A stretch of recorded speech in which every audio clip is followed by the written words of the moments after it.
Hello नमस्कार, स्वागत करता हूं आप सभी का एनसीईटी कॉन्सेप्ट पर। तो एप्लीकेशन फॉर्म भरने से पहले ये वीडियो देखना आपके लिए बहुत ज़रूरी है, क्योंकि एप्लीकेशन फॉर्म भरते समय बच्चे बहुत सारी गलतियां करते हैं या फिर वो उनको पता ही नहीं होता है कि एप्लीकेशन में भरते समय कौन कौन सी चीज़ें ध्यान रखनी होती हैं, कौन कौन से डॉक्यूमेंट्स चाहिए होता है, और उस समय पैनिक कर जाते हैं और फिर दौड़ते रहते हैं डॉक्यूमेंट्स तैयार करवाने कि भाई हमारा तो सेंट्रल लेवल का सर्टिफिकेट ही नहीं बना है, हम चलते हैं आप सर्टिफिकेट बनवाने। ठीक है, तो अभी बढ़िया मौका है एप्लीकेशन फॉर्म आने से पहले आप इन सब चीज़ों को ध्यान में रखना, और जब आप फॉर्म भरोगे तो आपको ये चीज़ें याद आनी चाहिए कि भाई ये चीज़ें बताई गई थी और ये गलतियां नहीं करनी है, और कौन कौन से डॉक्यूमेंट्स मैं बता रहा हूँ, कौन से सेंट्रल लेवल का चाहिए नहीं चाहिए, वो सारी बातें भी इसी वीडियो में बताऊंगा। आधार कार्ड कैसे अपडेट करवाना है, वो सारी बातें भी। लेकिन अगर आप हमारे चैनल पर नए हो तो चैनल को पहले सब्सक्राइब कर लो और बेल नोटिफिकेशन भी प्रेस कर लो, क्योंकि यहाँ पर आपको एनसीईटी से हर एक अपडेट आप दिया जाता है। एनसीईटी बोले तो एनसीईटी कॉन्सेप्ट भाई, ठीक है। और चलो आगे बढ़ाते हैं वीडियो को, और एक एक करके सारी बातें बताएंगे। फॉर्म भरने से पहले जरूर देखना, लास्ट तक देखना, और टॉप 5 फॉर्म फिलिंग मिस्टेक्स क्या क्या आप करते हो इसको फटाफट से हम लोग देखते हैं, ठीक है। और ये मैं हर साल बच्चों को बताता हूं, लेकिन हर साल फिर भी बच्चे गड़बड़ करते हैं, तो ध्यान से समझ लेना पहले। और ये मैंने आपको बताया था कि एनटीए ने जो है सीयूईटी के लिए नोटिफिकेशन जारी कर दिया है, बहुत जल्द एनसीईटी के लिए भी नोटिफिकेशन आने वाला है, और आपका एप्लीकेशन फॉर्म भी बहुत जल्द आएगा, ठीक है। आगे बढ़ते हैं, और मैं बता दूं कि हम लोग तैयारी भी करवाते हैं एनसीईटी की, चाहे वो बीए बीएड हो, बीएससी बीएड हो, बीकॉम बीएड हो। तो अगर आप हमारे साथ जुड़ करके ऑनलाइन माध्यम में घर बैठे हुए पूरी तैयारी करना चाहते हो, कंप्लीट लगभग 4 महीने आपके पास समय है, 4.5 महीने जो भी है, तो अगर आप इस बीच तैयारी करना चाहते हो तो आप बढ़िया से हमारे साथ जुड़ सकते हो। हमारा जो एप्लीकेशन का नाम है सीयूईटी कॉन्सेप्ट है, वहां से आप हमारा एप्लीकेशन डाउनलोड करके प्ले स्टोर से और आप तैयारी शुरू कर सकते हो। कोर्स में ज्वाइन करने के लिए आपको क्या करना होगा, अगर आपको ज्यादा जानकारी चाहिए तो आप इस नंबर पर कॉल भी कर सकते हो, या फिर सीधा एप्लीकेशन से आप कोर्स परचेज कर सकते हो। और आज अंतिम दिन है, 31 दिसंबर है, हमारा जो ऑफर था कॉन्सेप्ट फेस्टिवल, इसका अंतिम दिवस है, ठीक है। तो अभी आप 11:59 तक अगर आप इसको ज्वाइन करते हो तो आपको इस पर 25% का डिस्काउंट मिलेगा, ठीक है। कल से ये ऑफर बंद हो जाएगा, तो आप लोग जल्दी से जाकर के अभी देख रहे हो वीडियो तो ज्वाइन कर लो, ठीक है। आगे बढ़ते हैं, चलो वीडियो पे आगे आते हैं। पर्सनल डिटेल्स एक्यूरेसी, मतलब पर्सनल डिटेल भरते समय आपको कोई भी गड़बड़ नहीं करना है, कोई भी चीज़ आपको गलती नहीं करनी है। पर्सनल डिटेल बहुत केयरफुली भरना है, क्योंकि एक बार आप भर देते हो तो आप चेंज भी नहीं कर पाओगे, ठीक है। आप फोन नंबर दोगे, गलत नंबर दे दिया तो जाहिर सी बात है उस पर ओटीपी वैसे भी नहीं आएगा, लेकिन सही ही देना है, ठीक है, गलत क्यों देना है। तो यहाँ पे ईमेल आईडी आपको देना है, आपको फोन नंबर देना, अपना नेम भरना है, अपना पेरेंट्स का नेम, डेट ऑफ बर्थ, ये सारी चीजें आपको रजिस्ट्रेशन के टाइम पे भरनी होती है, पर्सनल डिटेल्स, ठीक है। अब क्या करना है आपको, जब आप जाओगे, जैसे आप खुद से भर रहे हो तो आपको ईमेल आईडी फोन नंबर अपना ही देना है, या फिर हो सके नहीं अपना नहीं बनवाए हो तो बनवा लो, अगर नहीं है तो भाई अपने पेरेंट्स का भी भर सकते हो।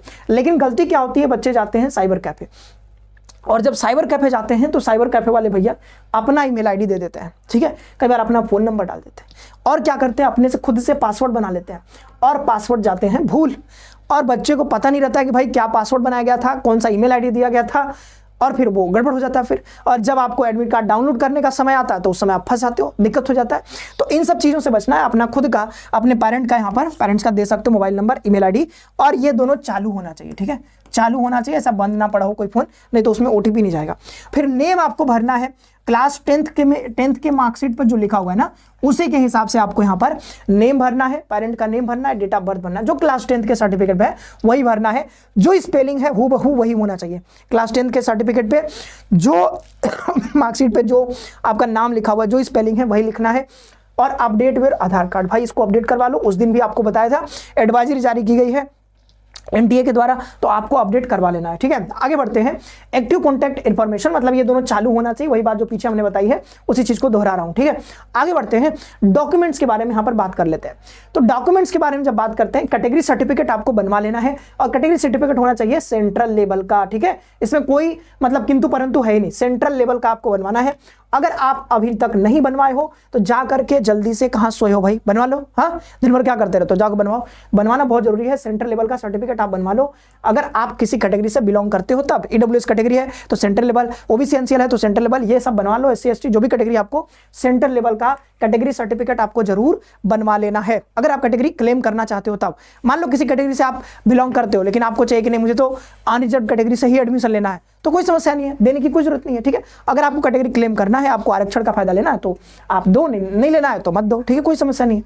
आगे देखते हैं, लेकिन अगर लेना है फायदा तो भाई आपको ये सेंट्रल लेवल का जरूर बनवा लेना है। और नया फाइनेंशियल ईयर का होना चाहिए, मतलब 2025 में बनवाना। ईडब्ल्यू सर्टिफिकेट अगर आप बनवा रहे हो तब 2025 का होना चाहिए। और अगर मान लो 2024 का है तो काम नहीं आएगा, फिर दिक्कत हो जाएगा। तो 2025 1 अप्रैल 2025 के बाद का होना चाहिए। और अगर आपका ओबीसी एनसीएल बहुत पुराना है, मान लो 2-3 साल पुराना है, तो वो काम नहीं आएगा, तब भी दिक्कत हो जाएगा। तो आपको अभी रिसेंट का बनवा लेना, जितना रिसेंट हो सके उतना ज्यादा अच्छा रहेगा। ठीक है, मार्कशीट की बात कर लेते हैं। तो मार्कशीट वही बताया कि जो चीज मार्कशीट पे लिखी हुई है वही आपके आधार कार्ड पे भी दिखनी चाहिए। ठीक है, अभी तक मैंने नहीं बताया था सर ये बात। ठीक है, तो मार्कशीट वाली चीजें वही भरनी, आपको पर्सनल डिटेल में यहां पर बताया था कि मार्कशीट पे जो लिखा है वो आपको अपने पर्सनल डिटेल में भरना है। और यहां पे एक चीज और कि जो आधार, क्योंकि आईडी प्रूफ आपसे मांगा जाएगा, और इस बार कहा गया है कि भाई सारी चीजें, मतलब एड्रेस हो गया, फोटोग्राफ हो गया, आपका नेम, डीओबी, सारा चीजें जो है आधार कार्ड से लिया जाएगा। आधार कार्ड से वो ऑटोमेटिकली लिया जाएगा। तो आपको आधार कार्ड पे सारी चीजें अपडेट करवा लेनी है। क्या क्या अपडेट करवाना है? तो भाई आधार कार्ड पे आपका नेम वही दिखना चाहिए जो क्लास 10th के सर्टिफिकेट पे है, वही स्पेलिंग दिखना चाहिए, वही डीओबी दिखना चाहिए, फादर का नाम सेम होना चाहिए, ये सारी चीजें। और फोटोग्राफ रीसेंट का होना चाहिए, उसमें फोटोग्राफ भी आपको नया वाला अपडेट करवा लेना, जो अभी जैसे दिखते हो। मान लो हो सकता है बहुत पुराना फोटो हो और उस समय बच्चे दिखते होगे, अभी आप बड़े हो गए हो, तो आपको क्या करना है, फोटोग्राफ भी नया उसमें रिसेंट का उसमें अपडेट करवा लेना है। एक और चीज मैं बता दूं कि अभी पीजी का एप्लीकेशन फॉर्म भरा गया और उसमें इस बार क्या हो रहा है, एनटीए ने कर दिया है लाइव फोटो कैप्चरिंग का यहाँ पर फीचर दे दिया है। तो आपको लाइव फोटो कैप्चर करना पड़ेगा। इसलिए मैं बता रहा हूं कि भाई यहाँ पर ये फोटोग्राफ जरूर अपडेट करवाना, ये भी जरूरी है, क्योंकि लाइव जब फोटो कैप्चर होगा तो आप जैसा दिखते हो अभी एकदम वैसा ही दिखोगे उसमें। तो आप अगर मान लो इसमें बहुत पुराना फोटो है तो थोड़ा मिसमैच होगा, दिक्कत हो सकता है, तो आपको ये जरूर करवा लेना है।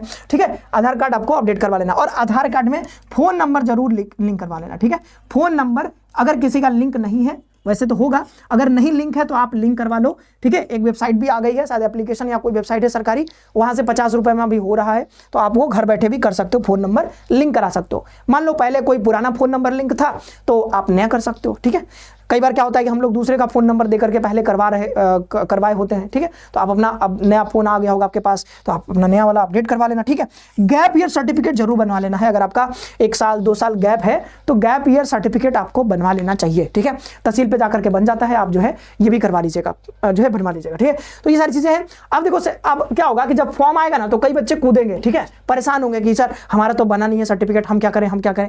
ठीक है, परेशान होते हैं। अभी जब मैं बता रहा हूं तो भाई अभी बनवा लो। ठीक है, क्यों, रस हो जाएगा उस टाइम पे, तो जल्दबाजी नहीं करनी है। ठीक है, अभी समय है, फॉर्म अभी नहीं आया, अभी टाइम है, बनवा लो।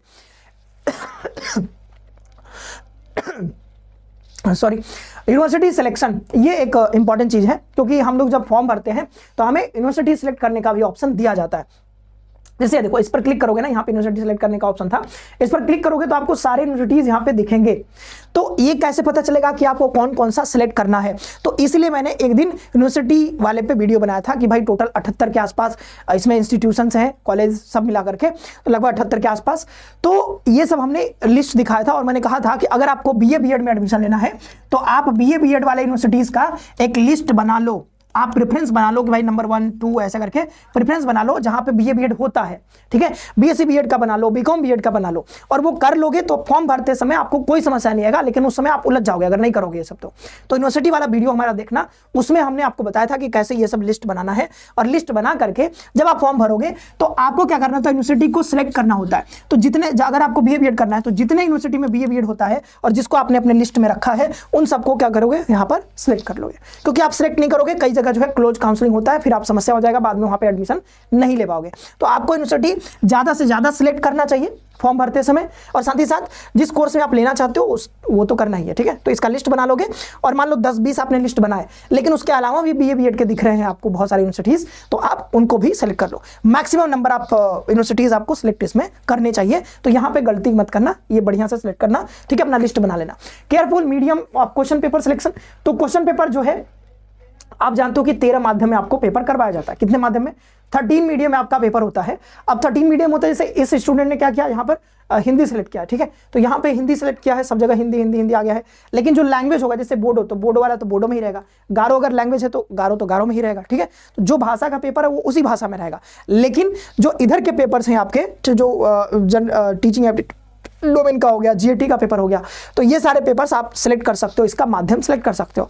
तो आपको जो भाषा आता है, जो लैंग्वेज आपको बढ़िया आता है, जो आपने क्लास 12 तक बढ़िया से पढ़ा है जिस लैंग्वेज में, उसी लैंग्वेज को प्रेफर करना। कई बच्चे क्या करते हैं, सोचते हैं भाई इंग्लिश में मतलब हिंदी में कई बार चीज़ें गड़बड़ जाती हैं, कभी कभी मतलब टाइपिंग मिस्टेक जो भी होता होगा, तो यहाँ पर उस चीज़ से कई बच्चे क्या सोचते हैं कि चलो हम इंग्लिश ले लेते हैं क्योंकि इंग्लिश वाला तो सही होता है, तो यहाँ पे इंग्लिश ले लेते हैं। लेकिन फिर वहाँ पे भी आपको समस्या आएगा ना, क्योंकि इंग्लिश तो आपको अच्छे से आती नहीं है, आपने इंग्लिश ले लिया, तो ये रिस्क नहीं लेना है, ठीक है, जबरदस्ती का नहीं, आता है तभी लेना है, नहीं आता है तो नहीं लेना है, जबरदस्ती क्यों करना है। तो आपको अगर हिंदी आता है तो आपको हिंदी ले लेना है, और जब हिंदी आप लोगे तो एग्जामिनेशन में मान लो कहीं पे आपको लगता है कि यहाँ पे कुछ मिस्टेक लग रहा है, तो वहां पे आप इसको स्विच भी कर सकते हो। मतलब मान लो हिंदी में आपने पेपर दे रहे हो, आप हिंदी दिख रहा है आपको, लेकिन उसको स्विच करके इंग्लिश में भी आप चेंज कर सकते हो। तो कहीं पे आपको त्रुटि महसूस होती है तो आप उसको, ऑप्शन रहेगा आपके एग्जामिनेशन में, सीबीटी मोड में एग्जाम होता है, तो आप वहां से उसको चेंज भी कर सकते हो, ठीक है, तो स्विच भी कर सकते हो। तो ये सारी चीजें थी, कुछ इंपॉर्टेंट पॉइंट्स जो हमने आपको बता दिए हैं। और अगर आप हमारे कोर्स में जुड़ करके तैयारी करना चाहते हो तो आप हमारे साथ बिल्कुल